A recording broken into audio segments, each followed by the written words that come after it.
سيد الرسل على سيد الرسل وخاتم الأنبياء.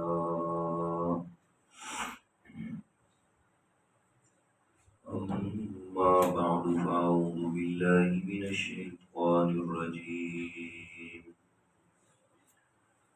بسم الله الرحمن الرحيم. ولقد آتينا إبراهيم رشده من قبل وكنا به عالمين.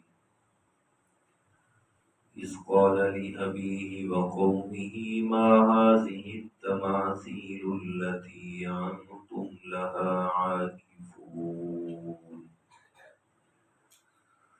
قالوا وجدنا آباءنا لها عابدين. لقد كنتم أنتم وآباؤكم في ضلال مبين.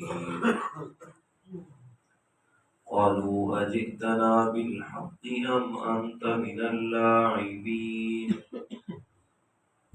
قال بل ربكم رب السماوات والأرض الذي فطرهن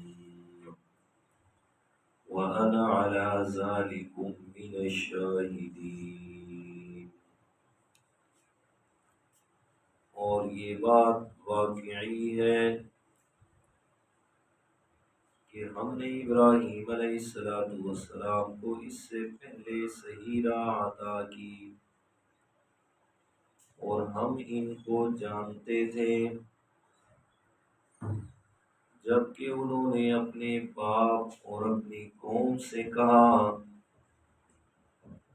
کہ یہ مورتیاں کیا ہیں جن پر تم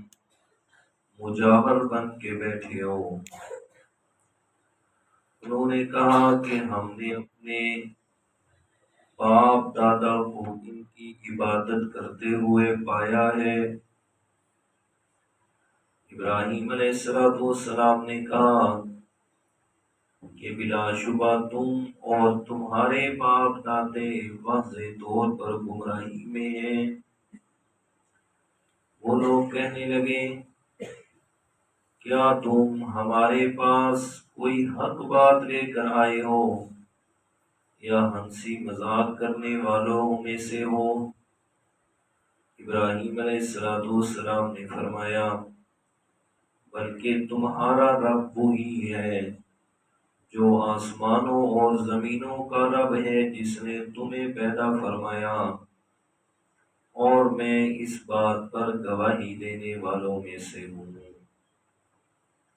صدق اللہ العظیم۔ اللہم صلی علی محمد النبی الأمی وعلی آلہ وأصحابہ وسلم تسلیما۔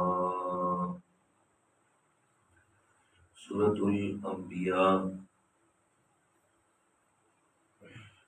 آیت نمبر 51 تا 56 ہے۔ یہاں سے سیدنا حضرت ابراہیم علیہ السلام کا واقعہ قدر تفصیل سے اللہ تعالیٰ نے شروع فرمایا ہے، اور اس تفصیل کی وجہ اور وضاحت یہ ہے کہ اللہ تعالیٰ نے اپنے پیارے پیغمبر جناب محمد الرسول اللہ صلی اللہ علیہ وسلم کو یہ تسلی دی ہے کہ میرے پیارے پیغمبر جس بات کا حکم میں اللہ تعالیٰ نے آپ کو دیا ہے وہ حکم صرف آپ تک محدود نہیں ہے، بلکہ آپ سے پہلے آپ کے دادا حضرت ابراہیم علیہ السلام تو ان کو بھی میں اللہ تعالیٰ نے یہی حکم ارشاد فرمایا تھا کہ وہ اللہ تعالیٰ کی توحید کو اس طریقے اپنی قوم کے سامنے واضح اور عیاں کریں کہ قوم نے جتنے بھی اپنے معبود بنائے ہوئے ہیں ان کی حقیقت ان کے سامنے واضح اور عیاں ہو جائے۔ تو پھر سیدنا ابراہیم علیہ السلام کا جو طرز تبلیغ تھا وہ ایک ایسا انوکھا اور منفرد ہے کہ اسی منفرد انداز کو سامنے رکھتے ہوئے اللہ تعالیٰ نے انہیں خاص شرف عطا فرمایا کہ وَاتَّخَذَ اللَّهُ إِبْرَاهِيمَ خَلِيلًا، کہ میں اللہ تعالیٰ نے ابراہیم علیہ السلام کو اپنا خلیل اور دوست بنا لیا۔ پھر قرآن مجید میں اللہ تعالیٰ نے اپنے دوست کا جو تذکرہ فرمایا ہے اس کا انداز بھی بڑا منفرد ہے، جیسے کہ اس جگہ پہ فرمایا وَلَقَدْ آتَيْنَا إِبْرَاهِيمَ رُشْدَهُ مِن قَبْلُ وَكُنَّا بِهِ عَالِمِينَ، کہ ہم نے ابراہیم علیہ السلام کو ہدایت عطا فرمائی من قبل، نبوت دینے سے پہلے ہی، یعنی کہ نبوت تو بہت بعد میں ملی ہے، میں اللہ تعالیٰ نے بچپن سے ہی ابراہیم علیہ السلام کو رشد و ہدایت کا مینار بنا دیا۔ وَكُنَّا بِهِ عَالِمِينَ، اور یہ جو انہیں عطا کیا نا تو یہ میں اللہ تعالیٰ پہلے سے اس بات کو جانتا تھا کہ وہ اس چیز کے اہل بھی ہیں، کہ وہ جو میں انہیں عطا فرما رہا ہوں وہ اس چیز کے قابل بھی ہیں کہ انہیں یہ دیا ہی جائے۔ اور پھر ابراہیم علیہ السلام نے جس ماحول میں آنکھ کھولی ہے وہاں ساری کی ساری قوم بھی، اور قوم تو ایک طرف، جس گھر میں آنکھ کھولی ہے اس گھر میں اپنا والد ہی، اس کا کام ہی یہی ہے کہ وہ اپنے ہاتھ سے خدا بناتا ہے اور پھر قوم کے اندر فروخت کرتا ہے۔ اس کی تجارت ہی خداؤں کی ہے، خدا بنا کے ان کو بیچنا اور اپنے ہاتھ سے بنانا اور پھر بیچنا، مال و دولت اکٹھا کرنا۔ تو میں اس کا کاروبار یہی تھا۔ بت تراش بھی تھا، بت فروش بھی تھا، بت تراش بھی تھا، اور پھر انہی کی عبادت بھی کرتا تھا۔ اپنے ہاتھ سے بناتا، کبھی پتھر کا اور کبھی لکڑی کا، یہ بنا کے پھر اس کو بیچتا۔ پھر جب بنا رہا ہوتا تو کبھی خدا کا ناک ٹھیک نہیں بنا، چلو جی اس کو کاٹ دو جی، کبھی کان ٹھیک نہیں بنا، چلو جی ٹھیک ہے اس کے بھی 2 ٹکڑے کر دو جی، یہ خدا بن رہے ہیں۔ تو فرمایا یہ اس کا کام تھا۔ اس ماحول میں ابراہیم علیہ السلام نے یہ آنکھ کھولی، اور پھر ادھر سے اللہ تعالیٰ فرماتے ہیں آتینا ابراہیم رشدہ، میں اللہ تعالیٰ نے ابراہیم علیہ السلام کے دل و دماغ کے اندر ہدایت کے دیپ جلا دیے۔ اب ابراہیم علیہ السلام ایک چیز کو دیکھ رہے ہیں، بغور مطالعہ کر رہے ہیں، اور پھر انفرادی طور پر اپنے والد سے بھی سوال کرتے ہیں، اور پھر اجتماعی طور پر والد اور قوم سے اکٹھا بھی سوال کرتے ہیں۔ پیچھے سورہ مریم میں ابراہیم علیہ السلام کا اپنے والد کے ساتھ مکالمہ اور ان کے ساتھ انفرادی گفتگو کہ ابا جی بتائیں کہ جن کی عبادت تم کر رہے ہو، جن کو تم اپنا نفع نقصان کا مالک سمجھ رہے ہو، ذرا بتاؤ نا مجھے کہ ان کی حقیقت کیا ہے، تم ان کی عبادت کیوں کر رہے ہو؟ لما تعبد ما لا يسمع ولا يبصر ولا يغني عنك شيئا، ان کی عبادت تم کیوں کرتے ہو جو نہ تمہاری بات کو سن سکتے ہیں، نہ تمہارے حالات کو دیکھ سکتے ہیں، اور نہ تمہارے نفع نقصان کے مالک ہیں۔ پھر کیوں کر رہے ہو عبادت ان کی؟ اب یہ جو طرز تبلیغ تھا نا ابراہیم علیہ السلام کا، کہ یہ نہیں فرمایا کہ ابا جی میرے رب کی یہ صفات ہیں ان کی عبادت کرو، نہیں، فرمایا یہ میں آپ کو بعد میں بتاؤں گا کہ میرا رب کون ہے، کس کی تم نے عبادت کرنی ہے، پہلے تو بتا کہ تو ان کی کیوں کر رہا ہے۔ وہ انفرادی سوال تھا، اس کی تفصیل میں اپنی جگہ پہ کر چکا ہوں۔ یہاں اجتماعی سوال دیکھا، قوم اور والد اکٹھے سامنے آ گئے، سب سے اکٹھا سوال کیا، اس قال لأبیہ وقومہ، فرمایا ابراہیم علیہ السلام نے اپنی قوم اور اپنے والد محترم کو کیا،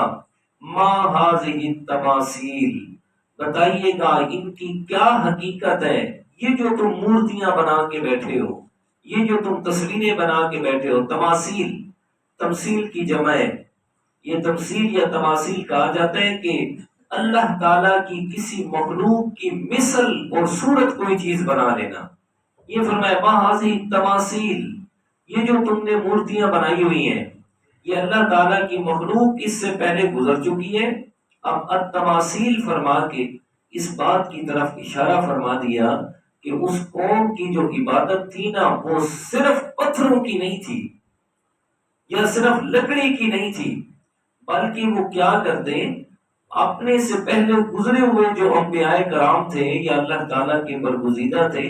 وہ ان کے نام کے ساتھ منسوب کر کے ایک بت بنا لیتے۔ ما ہذہ التماثیل، تماثیل کے لفظی معنی سے بھی یہی سمجھ آ رہا ہے کہ اللہ تعالیٰ کی کسی مخلوق کی کوئی مثل تیار کر لینا۔ تو وہ پہلے گزر چکے، ان کی مثل تیار کر کے سامنے رکھ لی، کیا کیا، انتم لہا عاکفون، فرمایا کہ تم یہ جو تماثیل اور مورتیاں بنا کے بیٹھے ہو، عاکفون پھر ان پر مجاور بن کے بیٹھے ہو، اور ایک معنی یہ کیا انتم عاکفون، تم ان پر اعتکاف کرتے ہو، انتم عاکفون ایک معنی کیا انتم عاکفون تم ان پر جمے ہوئے ہو، یعنی سب ان کے ارد گرد اکٹھے ہو کے بیٹھتے ہو، مجاور بن کے بیٹھتے ہو۔ بتاؤ ما ہذہ، ان کی کیا حقیقت ہے جو تم اپنے ہاتھ سے بناتے ہو، بنا کے پھر ان کی نسبت کرتے ہو یہ فلاں کی طرف ہے، پھر ان کی عبادت کرتے ہو، حقیقت تو بتاؤ ان کی حقیقت کیا ہے۔ آپ صلی اللہ علیہ وسلم مکہ مکرمہ فتح فرمایا، میرے پیارے پیغمبر جب مکہ میں آئے نا فاتح بن کے، آپ علیہ الصلوۃ والسلام نے بیت اللہ شریف کے اندر جانے کا ارادہ فرمایا، اور حضرت عثمان بن مظعون رضی اللہ تعالیٰ عنہ سے وہ چابی لی اور وہ کھولا، اور جب اندر گئے نا تو کیا دیکھتے ہیں، بیت اللہ شریف کے اندر جو ہے بے شمار بت رکھے ہوئے ہیں، اور سب سے اوپر جو بت رکھا ہوا تھا نا وہ سیدنا ابراہیم علیہ السلام کا رکھا ہوا تھا۔ تو کیا سمجھ آئی کہ دنیا کا کوئی بھی شرک کرنے والا ہے نا وہ کسی پتھر کی عبادت نہیں کرتا، نہ وہ کسی درخت کے سامنے لکڑی کی عبادت کرتا ہے، بلکہ کیا ہے کہ وہ اس پتھر کی جو وہ بے جان مورتی بناتا ہے، حقیقت کے اندر وہ اس کی نسبت کسی نہ کسی کی طرف کرتا ہے، جیسا کہ انہوں نے ابراہیم علیہ السلام کا بت بنایا اور پھر اس کی عبادت کرتے، اور حقیقت کے اندر کیا تھا کہ یہ ابراہیم علیہ السلام کی عبادت کی جا رہی تھی۔ اور مشرکین مکہ کا جو وہ بڑا خدا تھا ہبل جس کا نام تھا، وہ ہبل کون تھا، وہ کوئی بت نہیں تھا، بلکہ حضرت حابیل جو حضرت آدم علیہ السلام کے بیٹے تھے، اور جو پہلے مظلوم شہید ہوئے تھے، جن کو ان کے بھائی قابیل نے شہید کیا تھا حسد کی وجہ سے، تو اس حابیل کو وہ اللہ تعالیٰ کا ولی کہتے تھے، کہتے جو اللہ کے راہ پہ پہلی دفعہ شہید کیا گیا، پہلا شہید ہے، اس کا کتنا مقام ہے، تو وہ اس کے نام کو انہوں نے بت بنایا، اور پھر حابیل اس سے حالات و واقعات کے پیش نظر الفاظ ختم ہوتے گئے اور مختصر ہوتا گیا، حابیل سے ہبل بن گیا۔ تو کوئی بھی شرک کرنے والا وہ کسی مٹی کی ڈھیری کی عبادت نہیں کرتا، نہ وہ کسی پتھر کے سامنے جھکتا ہے، بلکہ اس کے اصل جو نیت اور عقیدہ ہوتا ہے کہ اس کی نسبت جس کی طرف میں نے کی ہے، میں حقیقت کے اندر اس کی عبادت کر رہا ہوں، میں حقیقت کے اندر اس کے سجدے کر رہا ہوں، جیسے کہ ابراہیم علیہ السلام نے فرمایا ما ہذہ التماثیل انتم لہا عاکفون، فرمایا بتاؤ ان مورتیوں کی کیا حقیقت ہے، جن کے تم مجاور بن کے بیٹھے ہو۔ قوم والے کہنے لگے وجدنا آباءنا لہا عابدین، کہتے ابراہیم ہمارے پاس کوئی دلیل تو نہیں ہے، ہمارے پاس کسی قسم کی کوئی دلیل نہیں ہے، بس اتنی سی بات ہے کہ ہم نے یہ کام کرتے ہوئے اپنے باپ دادوں کو دیکھا ہے، دلیل کوئی نہیں، ہمارے باپ دادا یہی کام کرتے تھے سو ہم نے بھی یہی کام کیا، وہی کرتے آ رہے ہیں۔ جیسے کہ آپ علیہ السلام والسلام نے مشرکین مکہ سے سوال کیا نا، یہ کیوں کرتے ہیں بھئی آپ، تمہیں نہیں اس بات کی عقل، سمجھ نہیں آتا، یہ سورج، یہ چاند، یہ ستارے، یہ سیارے، یہ زمین، یہ آسمان، یہ بارش، یہ فصلیں، یہ جانور، یہ چرندے، یہ پرندے، تمہاری اپنی جانیں، یہ ساری چیزیں کیا تمہیں سمجھ نہیں آتی یہ کس نے پیدا کی ہیں؟ یہ سارا نظام کون چلا رہا ہے؟ قل من یرزقکم من السماء والارض ام من یملک السمع والابصار ومن یخرج الحی من المیت ویخرج المیت من الحی ومن یدبر الامر۔ میرا پیغمبر ذرا ان سے پوچھ تو صحیح نا، آسمان و زمین سے تمہیں رزق کون دیتا ہے؟ جی تمہارے آنکھوں اور کانوں کو بنانے والا اور مالک کون ہے؟ زندہ کو مردہ سے اور مردہ کو زندہ سے پیدا کرنے والا کون ہے؟ من یدبر الامر، ساری کائنات کا نظام چلانے والا کون ہے؟ تو میرا پیغمبر یہ مشرکین مکہ آگے سے کہیں گے فَسَيَقُولُونَ اللَّهُ، یہ تو سارے کام کرنے والا کون ہے؟ اللہ تعالیٰ ہے۔ ہمیں تم یہ سمجھتے ہو، اس کے باوجود پھر ان کی عبادت کرتے ہو، اس کے باوجود جو اپنا وجود بنانے میں تمہارے ہاتھوں کے محتاج ہیں۔ اور پھر جب شرک آتا ہے نا، وہ ایک عالم گزرے ہیں ادھر سے میاں والی کے، بہت اللہ تعالیٰ کے ولی صفت انسان تھے، وہ اکثر کہا کرتے تھے رب رسے تے مت کھسے۔ جی ہمارے یہ پٹھان بھائی پتہ نہیں آپ کو سمجھ آئے گا کہ نہیں، کہ جب رب کی ناراضگی آ جاتی ہے نا، انسان کی عقل سمجھ بوجھ ختم ہو جاتی ہے۔ وہ ہمارے سریکی میں کہا جاتا ہے رب رسے تے مت کھسے، رب کی ناراضگی تو پھر انسان کی سمجھ ختم ہو گئی۔ سمجھ کیسے ختم ہوئی؟ اللہ کے پیارے پیغمبر جو مخاطب تھے مشرکین مکہ میرے پیغمبر کے، ان کا حال یہ تھا، ستو کو خدا بناتے، ستو کا آٹا ہے نا ستو، اس کو گوندھ لیتے، اس کا خدا بنا لیتے، سفر پہ جا رہے ہیں ساتھ لے کے جا رہے ہیں، جب آیا جی ہم نے عبادت کرنی ہے، اسی خدا کو سامنے رکھا، عبادت کی، سجدے کیے، سارا کچھ کیا، اور جب چلتے چلتے بھوک لگ گئی نا تو پھر اسی ستو کے خدا کو پکڑ کے کھا گئے سارے، جی خدا کھا گئے، ختم۔ تو یہ ہے حقیقت، فرمایا تمہیں سمجھ نہیں آتی اس بات کی کہ جو اپنا وجود بنانے میں تمہارے ہاتھوں کے محتاج ہیں، مطلب وہ تمہارے حاجت روا کیسے ہو سکتے ہیں، مطلب وہ تمہاری عبادت کے لائق کیسے ہو سکتے ہیں؟ تو فرمایا وجدنا آباءنا لہا عابدین، فرمایا ہم نے اپنے باپ دادوں کو یہ اسی کام پر پایا۔ اور مشرکین مکہ نے بھی یہی جواب دیا وجدنا علیہ آباءنا ما الفینا علیہ آباءنا، ہمارے پاس دلیل کوئی نہیں ہے، بس ہم نے باپ دادوں کو یہ کرتے ہوئے دیکھا ہے۔ آج بھی لوگوں کو سمجھائیں تو یہی کہہ رہے ہوتے ہیں ماشاء اب کوئی نئی بات تمہیں سمجھ آ گئی ہے، سارے پیو ڈالے ان کرندے آئے جی، اور کئی تو ایسے احمق اور جاہل یہ کہہ دیتے ہیں کہ اگر اس کام کی وجہ سے باپ دادا جہنم میں گئے تو ہم بھی چلے جائیں گے جہنم میں، نعوذ باللہ من ذالک۔ جی بھائی ان کے پاس نہیں آیا کوئی سمجھانے والا، یا وہ سمجھنے کے لیے کسی کے پاس نہیں گئے، تو یہ ان کی بدقسمتی تھی۔ بھائی آپ کی قسمت میں یہ آ گئی چیز تو آپ تو نہ بنے نا بدقسمت، خود سے نہ بنے نا، اپنے آپ کو اس طرف نہ لگائیں۔ ایک چیز آپ کے سامنے آ گئی تو پھر اس کو سمجھیں اور اس پر غور و فکر کریں کہ آیا یہ قرآن و حدیث کے مطابق ہے یا نہیں ہے۔ ضد کا علاج نہیں ہے، نہ ضدی آدمی کو ہدایت ملتی ہے اور نہ ضد کا کوئی علاج ہے۔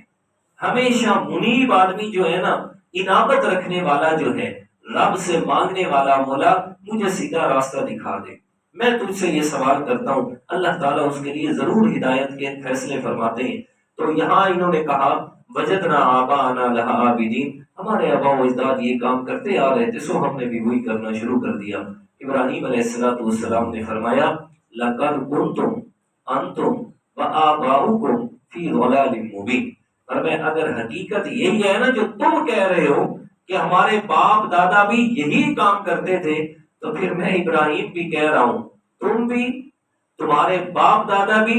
تم سب کے سب کھلی گمراہی کے اندر تھے، تم سب کے سب راہ راست سے بھٹکے ہوئے تھے، اس لیے میں تمہیں سیدھی بات بتا رہا ہوں، اس بات کو سمجھو۔ قوم والے آگے کہتے ہیں اجیتنا بالحق ام انت من اللاعبین، چونکہ پہلے انہوں نے یہ بات سنی نہیں تھی، باپ دادوں سے غلط چیز کو سنتے آ رہے تھے۔ ابراہیم علیہ السلام سے کہتے ہیں ابراہیم ہمیں سیدھی سیدھی بات بتا، یار تو ہم سے مذاق کر رہا ہے یا سچی بات یہی ہے؟ ابراہیم علیہ السلام نے فرمایا بھلا رب کے بارے میں کون مذاق کرتا ہے؟ جی رب کے بارے میں کون ہنسی مذاق کرتا ہے؟ اور سنو بھائی، میں تمہیں جس ذات کی طرف بلا رہا ہوں وہ کوئی عام نہیں ہے، بلکہ ربکم رب السماوات والارض الذی فطرہن، اس رب کی طرف تمہیں بلا رہا ہوں جو تمہارا بھی رب ہے، آسمان و زمین کا بھی رب ہے، اور الذی فطرہن، جس رب نے تمہیں پیدا کیا ہے، جس رب نے تمہاری پیدائش کی ہے۔ تم کچھ نہیں تھے، تمہیں اللہ تعالیٰ نے جان بھی دی اور پھر زندگی بھی دی، اس کی طرف تمہیں بلا رہا ہوں۔ وَأَنَا عَلَىٰ ذَلِكُم مِّنَ الشَّاهِدِينَ، اور میں اس بات پر گواہی دینے والوں میں سے ہوں کہ میرا رب ہی ہے ساری کائنات میں عبادت کے لائق، اس کے علاوہ اور کوئی نہیں ہے۔ تو ابراہیم علیہ السلام نے یہاں تک اپنی قوم کو دلائل سے سمجھایا ہے کہ ہو سکتا ہے انہیں سمجھ آ جائے۔ طریقے دو ہوتے ہیں، ایک طریقہ ہوتا ہے دلیل کے ساتھ سمجھانا، اور دوسرا طریقہ ہوتا ہے کہ جس کی عبادت کی جا رہی ہے نا اس کی کمزوری کو واضح کر کے دکھانا۔ اب ابراہیم علیہ السلام پہلے دلائل سے سمجھا چکے ہیں، قوم والوں نے نہیں مانا۔ اب یہاں سے اگلی جو چیز شروع ہو رہی ہے اگلی آیات سے، اس میں یہ کہ ابراہیم علیہ السلام نے دوسرا طریقہ اپنایا کہ میں ان کے سامنے ان کی مجبوری، ان کی کمزوری کو رکھتا ہوں، ہو سکتا ہے قوم والوں کو اس کمزوری کو دیکھ کے انہیں ہدایت آ جائے۔ انشاءاللہ وہ کل عرض کروں گا۔ اللہ تعالیٰ کی توفیق۔ الحمدللہ رب العالمین۔